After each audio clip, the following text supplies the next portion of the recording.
In growing up, my brother and I were very close. We were both almost fatally ill, and we spent a year in the same room together. I had TB at the age of 1, and he had rheumatic heart disease and rheumatic nephritis. Neither of us were expected to live, but we did, and we bonded very powerfully for obvious reasons. And even though he was 6 years older than me, we were very, very close.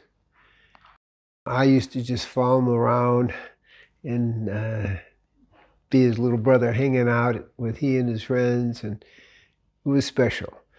And as he recovered from this, he became kind of an athlete.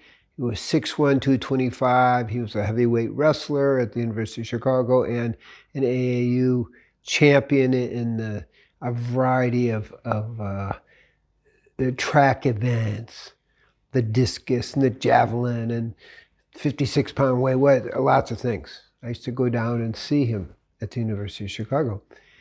And he was on break his senior year in college, and he came down the stairs. He was one floor above where my room was. And as usual, we would always kind of connect before he would leave on a journey. And he said goodbye, and we had this, as we always did, heartfelt connection. And he left to go on spring break to LA. Well, 3 days later, he was killed in a car accident. And that was a dramatic impact on my world. And in attempting to recover from this, I spent a lot of time in his room. I didn't know what meditation was. I'm 16 years old. I didn't know. I grew up, this is in the 50s.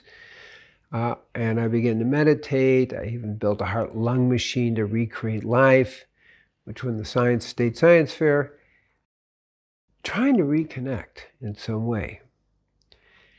And so over time, I had received this incredible spiritual teaching, dealing with death, dealing with loss, and learning to meditate and going very deep inside. I look back on these times, and I've been in India on and off over 7 years, and I used to be a little envious of the spiritual Indian families, because they would raise their kids with all kinds of spiritual background. I mean, the average Indian who's raised in this kind of spiritual background knows a whole lot. But then I look back at my life, and I look back at the fact that even though we're Westerners, we don't have that real tradition, it's going to come to us anyway. I couldn't ask for a more profound lesson and transformational experience than when I received it at 16. And so no matter what we do, if it's our destiny, we will have that opportunity to wake up spiritually no matter what culture we're in.